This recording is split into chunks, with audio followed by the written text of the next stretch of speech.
Today's question is maximum sub array.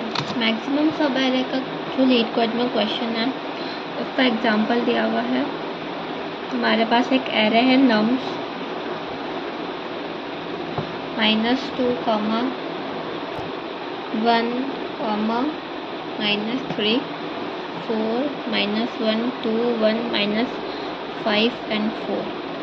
हमको इसका maximum सब एरे निकालना है कि सब एरे क्या होता है बेसिकली कि ऐसी एरेज में से ऐसी एरे निकालना जो हमको मैक्सिमम सम दे।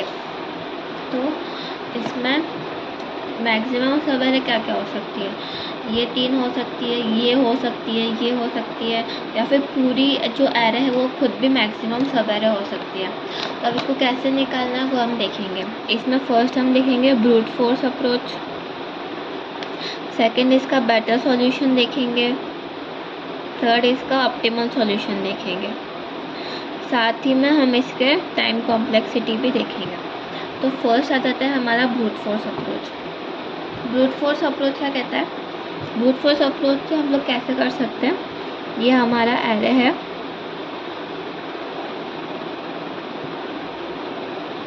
हम इसमें क्या कर सकते हैं, पहले हम -2 को लें, -2 को इससे ऐड करें, फिर -2 को इससे ऐड करें, मतलब ये तीनों से ऐड होगा, फिर इन चारों से ऐड होगा, फिर ऐसे ऐसे करके -2 जो है सबसे ऐड होता जाएगा। फिर -2 की अगर इसमें कोई मैक्सिमम नहीं मिला और मिल भी गया तो भी हमको आगे का तो और चेक करना ही पड़ेगा। इसको करेंगे, फिर इससे करेंगे, फिर इससे, ऐसे ऐसे चलता जाएगा। फिर इसकी चांस आएगी, फिर इसकी, फिर इसकी, फिर इसकी, फिर इसकी, फिर इसकी, फिर इसकी। इसको ये हम ब्रूट फोर्स अप्रोच लगा सकते हैं। तो इसके लिए हम सबसे पहले एक लूप लगा लेते हैं। फर्स्ट में हम लोग लिख देते हैं कि हम जो मैक्सिमम निकाल रहे हैं उसको अभी हम 0 लिख देते हैं, या फिर इसको 0 ना लिख के हम लोग लिख देते हैं, क्योंकि हम इसको जावा में कर रहे हैं तो हम जावा में ऐसा लिखते हैं इंटीजर डॉट मिनिमम वैल्यू। जो हमारी जो मैक्सिमम वैल्यू होगी ना, जो हमारी मैक्सिमम वैल्यू होगी उसको हम सबसे मिनिमम वैल्यू लिखते हैं, ताकि बाद में हम जब कंपेयर करेंगे तब उसको ले लेंगे।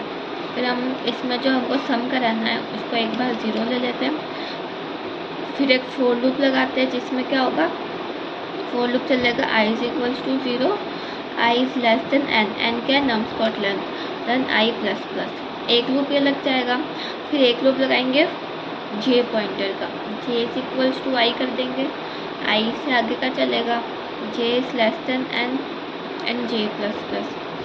फिर अब ये i ने इसको देखा, j ने इसको देखा कि दोनों चलते कर इन लोगों का सम होता गया। ठीक है, तो हम लोग सम करने के लिए एक बार सम को यहाँ पर 0 ले लेते हैं, यहाँ पर नहीं लेके यहाँ पर लो, बात एक ही है, हम लोग यहाँ ले लेते हैं। फिर एक फोर लूप और लगाते हैं जिसमें k पॉइंटर क्या करेगा, i और j दोनों को देखेगा। k पॉइंटर जो है वो i और j दोनों को देखेगा, एंड अगर इसमें से कुछ मिलता है तो हम लोग सम को प्लस कर देंगे एरे ऑफ k। फिर हम लोग क्या करेंगे, हम मैक्सिमम फाइंड करेंगे। मैक्सिमम फाइंड करने के लिए इधर लिखेंगे मैथ डॉट मैक्स सम, जो हमने सम निकाला और जो हमारी यहाँ मैक्सिमम मतलब जो मिनिमम वैल्यू थी, जो हमारा मैक्सिमम वेरिएबल में स्टोर थी, उसमें से मैक्सिमम कौन है, ये हम लोग इधर से इसको मैक्सिमम में स्टोर कर देंगे। तो ये जो हमारी अप्रोच हो जाएगी वो है ब्रूट फोर्स। बट इसमें हमारा 1, 2 and 3 लूप लग रहे, तो इसमें जो टाइम कॉम्प्लेक्सिटी क्या होगी, n क्यूब बहुत जाता है। तो इसके लिए हम लोग जाएंगे बेटर अप्रोच पे। तो बेटर अप्रोच कैसे होगी,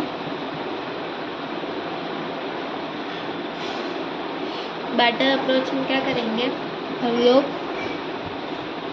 हम लोग सेम वही चीज़ करेंगे, एक लूप लगाएंगे। हमने फोर लूप लगाया = 0, i n, i++। फिर हमने क्या, 4, j = i, j n, j++।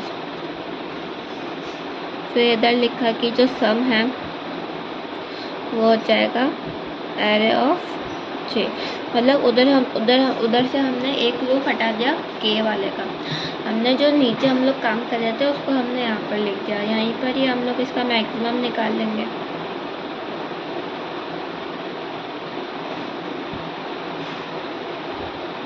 Maximum और सम से कौन मैक्सिमम है वो पता लग जाएगा, तो एट द एंड हम लोग रिटर्न कर देंगे मैक्सिमम। बट इसमें भी क्या दिक्कत है, इसमें हम लोग 1 और 2 लूप लगा रहे हैं, तो इसका टाइम कॉम्प्लेक्सिटी क्या होगा, N big of N square. तो हमको इसका ऑप्टिमाइज सॉल्यूशन चाहिए होगा क्योंकि big of N square is very big time complexity. तो हम लोग थर्ड अप्रोच पे जाएंगे। थर्ड अप्रोच होगी हमारी ऑप्टिमाइज्ड। अब मैक्सिमम सब एरर को फाइंड करने के लिए हम लोग लगाएंगे कैडेंस एल्गो। कैडेंस एल्गो क्या होती है वो अभी हम इसमें समझेंगे। तो पहले हम लोग यहाँ पर लिख देते हैं एरे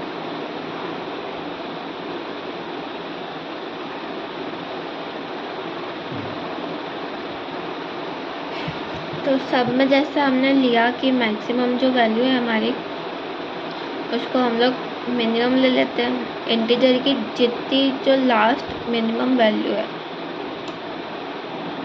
ठीक है। इसमें सम को ले लेते हैं एक बार के लिए 0, ठीक है। फिर हम लोग एक लूप लगाते हैं 4 जो कि पूरी एरो को ट्रैवर्स करेगा। हम इसमें 4 चीज लगा लेते हैं, कोई दिक्कत नहीं है। आई जो है वो पूरा इसको दे देते हैं नम्स। आई जो है वो पूरा नम्स वाले एरे को ट्रैवर्स करेगा। 4 ईच लूप ऐसा होता है, ठीक है। फिर इसमें हम लोग क्या देखेंगे कि जब हम ये लूप लगा रहे हैं तो ये लूप चलेगा, इसको पूरा ट्रैवर्स करेगा। ट्रैवर्स करने के बाद इसमें जो ये सम को अपडेट करेगा। सम को इसने अपडेट किया, ठीक है। फिर हम लोग एक इफ स्टेटमेंट लगाते हैं जिसमें ये चेक करेगा कि अगर सम ग्रेटर देन मैक्सिमम वैल्यू है सम की, हमारा जो सम अपडेट होके आया है उसकी वैल्यू मैक्सिमम वैल्यू से बड़ी है, तभी अपन मैक्सिमम वैल्यू को अपडेट करेंगे। अदरवाइज अगर सम की वैल्यू छोटी है, मतलब नेगेटिव में जा रही है, 0 से छोटी है, नेगेटिव में जा रही है, तो हम लोग सम को जो है 0 कर देंगे, ठीक है।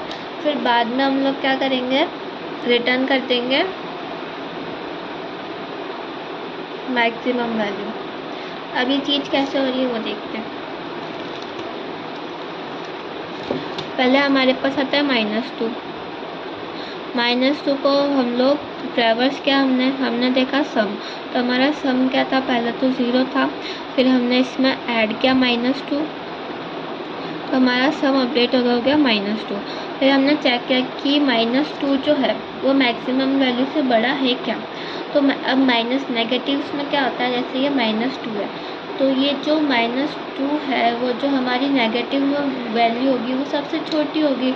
लेकिन हमारी फर्स्ट कंडीशन ये है कि जो सम की वैल्यू है वो मैक्सिमम से बड़ी है क्या, तभी हम इसको अपडेट करेंगे। लेकिन हम लोग यहाँ देख रहे हैं कि जो हमारा सम की वैल्यू है वो है माइनस में, यानी कि 0 से छोटी है, तो हम लोग कर देंगे सम को 0। तो मतलब जो सम हमारा पहले ही 0 था वो अपडेट नहीं होगा, अपडेट होगा, लेकिन यहाँ पर हमने उसको 0 कर दिया वापस, तो कोई मीन नहीं हुआ इसका, तो हमने इसको वापस 0 कर दिया, ठीक है।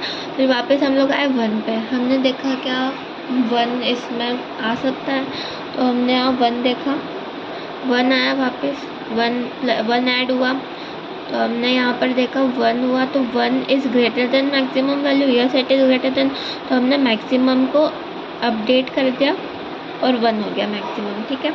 फिर वापस हम लोग वापस लूप में जाएंगे। हमने देखा -3 है, तो वापस हम लोग जाएंगे कि सम, हमारा सम भी 1 हो गया ना, अगर मैक्सिमम 1 हुआ है तो सम भी 1 हुआ है, तो सम जो है 1 हो गया।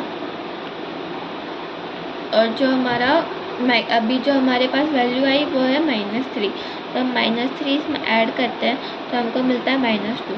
क्या -2 मैक्सिमम वैल्यू से बड़ा है? नहीं है, तो हम लोग वापस सम को क्या कर देंगे 0। तो जिस पॉइंट पे हम लोग फर्स्ट में थे, जब हमारा सम 0 था, हम वापस उसी पे पहुंच गए, क्योंकि हमको यहाँ बड़ी वैल्यू नहीं मिली 1 से। अगर हमको 1 से बड़ी वैल्यू मिलती तो हमारा जो सम है वो अपडेट हो जाता। सम अपडेट होता तो हमारी मैक्सिमम वैल्यू भी अपडेट हो जाती, लेकिन ऐसा नहीं हुआ। तो हम लोग वापस अब देखेंगे यहाँ पे क्या 4 आया। इसमें हमने वापस 0 + 4 करके 4 अपडेट कर दिया सम को। तो 4 जो है वो मैक्सिमम की वैल्यू क्या थी, मैक्सिमम की लास्ट वैल्यू क्या थी, 1 थी। तो 1 जो है वो 4 से छोटा है। यहाँ पर 4 है, यहाँ पर 1 है, तो 4 जो है 1 से बड़ा है बेसिकली।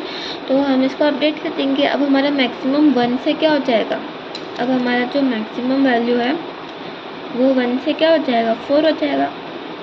ठीक है, अब यह 4 हो गया। अब हमारे पास नेक्स्ट आता है -1। तो अभी हमारी सम की वैल्यू है 4, मैक्सिमम 4 है तो सम भी 4 है। फिर हमने इसमें ऐड करना है -1, तो -1 हमने ऐड किया तो क्या आया 3। क्या 3 इससे छोटा है, मतलब क्या 3 इस रिलेशन इस चीज़ को ट्रू कर रहा है, नहीं कर रहा है। क्या 3 इस चीज़ को ट्रू कर रहा है, 3 जो आया वो मैक्सिमम से बड़ा है क्या, नहीं है, लेकिन वो इसको भी ट्रू नहीं कर रहा। तो हम लोग मैक्सिमम को अपडेट नहीं करेंगे, दिख रहा है क्योंकि बड़ा नहीं आया है। तो हम लोग उसको 3, हमारा जो अभी तक जो आया है समेशन वो 3 हो गया। अब इसमें से कुछ भी अपडेट नहीं होगा। फिर हम नेक्स्ट पे जाएंगे। अब आया 2, तो हम लोग हमारे पास सम क्या हो गया अभी 3, तो 3 + 2 करेंगे तो हमारे पास क्या आएगा 5। 5 क्या है, 4 से बड़ा है, 5 4 से बड़ा है। तो हम लोग जो मैक्सिमम वैल्यू थी हमारी उसको अपडेट करके कर देंगे 5।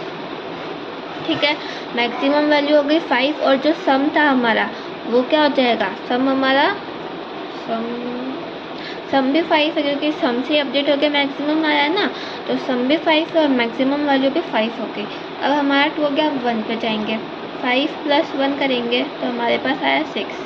ठीक है, इस कंडीशन में देखते हैं जो हमारा सम है वो क्या मैक्सिमम से बड़ा है, हाँ बड़ा है, ट्रू है। तो मैक्सिमम की वैल्यू अपडेट होकर अब हो जाएगी 6। ठीक है, 6 हो गई। फिर वापस जाएंगे तो हमारे पास क्या है, 1 हो गया, -5 है। तो 6 - 5 करेंगे तो हमारे पास क्या हो जाएगा 1। तो हम 1 को चेक करेंगे, क्या 1 बड़ा है मैक्सिमम वैल्यू से, नहीं है। क्या 1 छोटा है 0 से, नहीं है। तो दूसरी वैल्यू चेक करेंगे, फिर आती है 4। अब क्योंकि ये बीच में ब्रेक हो गया, हमारा सब एरे जो है वो पूरा आना चाहिए, मतलब सब एरे से बीच में ब्रेक नहीं होना चाहिए। अगर इतना आ रहा है तो इतना आ रहा है तो ये भी आना चाहिए, लेकिन ये हमारी कंडीशन ट्रू ही नहीं है, हमने इसको लिया ही नहीं सब एरे में। तो मतलब हमारा सब एरे जो है वो यहीं तक रहेगा। इसको भी चेक कर लेते हैं एक बार। 4 है, हमारा जो सम क्या था अभी 6 था, 6 में हमने 4 ऐड किया, 10 आया। बट इसको चेक करने का कोई सेंस नहीं बनता क्योंकि हमारी सब एरे यहीं फिनिश हो गई, क्योंकि इसने जो है रिटर्न किया फॉल्स। ठीक है, तो अब इसमें क्या हमारा एक लूप लग रहा है, तो इसकी टाइम कॉम्प्लेक्सिटी क्या होगी, big-O(n). हमारी ब्रूट फोर्स में टाइम कॉम्प्लेक्सिटी थी big-O(n³). हमारा बेटर अप्रोच में टाइम कॉम्प्लेक्सिटी थी big-O(n²). हमारे ऑप्टिमाइज जिसमें हमने कैडेंस के एल्गोरिथम यूज़ करी है उसकी टाइम कॉम्प्लेक्सिटी big-O(n). तो हमने एक बार इसका देख लेते हैं हमने क्या किया। हमने फर्स्ट ब्रूट फोर्स अप्रोच लगाई। ब्रूट फोर्स अप्रोच में क्या था कि हम लोग इसको इससे सारे से करेंगे, फिर इसको करेंगे, तो हमारे पास ऐसे 3 लूप लग रहे थे। फर्स्ट लूप जो है वो इसको चेक कर रहा था, सेकेंड लूप जो है वो भी आई के साथ ही जा रहा था, थर्ड लूप में जो है वो आई और जे को सम कर रहा था। तो हमारे पास 3 लूप लग रहे थे, इसलिए इसकी वैल्यू जो है, इसकी जो टाइम कॉम्प्लेक्सिटी है वो big-O(n³ हुई। फिर हमारी बेटर अप्रोच है। बेटर अप्रोच में क्या किया हमने एक लूप हटा दिया। हमने कहा कि हम लोग इसको 2 लूप से करेंगे और जो हमारा सम वगैरह जितनी भी चीज़ हो रही थी वो हम जे लूप में कर लेंगे। हमने इसमें किया, ठीक है, इसमें हो गया। फिर बाद में इसमें हमारे पास 2 लूप लगे, तो हमारी टाइम कॉम्प्लेक्सिटी क्या होगी, big-O(n²). फिर ऑप्टिमाइज अप्रोच थी। ऑप्टिमाइज अप्रोच पे हमने कैडेंस एल्गोरिथम यूज़ करी। कैडेंस एल्गोरिथम क्या बोलती है कि हमने कैडेंस की एल्गो कैसे यूज़ करी। इसमें हमने किया, हमारी जो मैक्सिमम वैल्यू है उसको हमने जितनी भी इंटीजर में मिनिमम वैल्यू होती है हमने वो ले लिया। फिर हमने जो सम है उसको 0 किया। फिर हमने एक फोर लूप लगाया जिसमें वो जो नम्स की जो जितनी भी वैल्यू है उन सबको ट्रैवर्स कर रहा है। फिर जो सम है वो उन सब की वैल्यूज़ को प्लस कर करके बता रहा है। फिर हमने दो ऐसे चेकिंग वाली चीज़ लगाई कि एक तो कंडीशन ये चेक करेगा कि अगर सम जो है वो मैक्सिमम वैल्यू से बड़ा है तो मैक्सिमम वैल्यू को अपडेट कर दो। अगर हमको सम बड़ा मिल जाए तो मैक्सिमम वैल्यू को अपडेट कर दो। अगर नहीं मिलता है तो उसको अपडेट मत करो, आगे ट्रैवर्स करो। एंड सेकंड चीज़, अगर सम बड़ा नहीं मिला एंड जो हमारा सम आया वो आया नेगेटिव में, तो सम को अगेन 0 कर दो, क्योंकि नेगेटिव में लेने का कोई मतलब नहीं है, हमको जो मैक्सिमम सवेरे चाहिए। तो इसलिए हमने इसमें कैडेंस एल्गोरिथम यूज़ करी। और क्योंकि इसमें एक लूप यूज़ हुआ है, मतलब एक फोर लूप यूज़ हुआ है, तो हमने इसकी टाइम कॉम्प्लेक्सिटी क्या देखी, बिग ऑफ है। इसमें स्पेस कॉम्प्लेक्सिटी क्या गई, क्योंकि हम लोग इसमें कोई एक्स्ट्रा स्पेस यूज़ नहीं कर रहे हैं, तो इसकी जो स्पेस कॉम्प्लेक्सिटी होगी वो हो जाएगी बिग ऑफ 1, क्योंकि हम लोग इसमें कोई एक्स्ट्रा स्पेस यूज़ नहीं कर रहे हैं। अगर एक्स्ट्रा स्पेस यूज़ करते हैं तो हम लोग इसमें स्पेस कॉम्प्लेक्सिटी कैलकुलेट करते हैं। So that is it for today.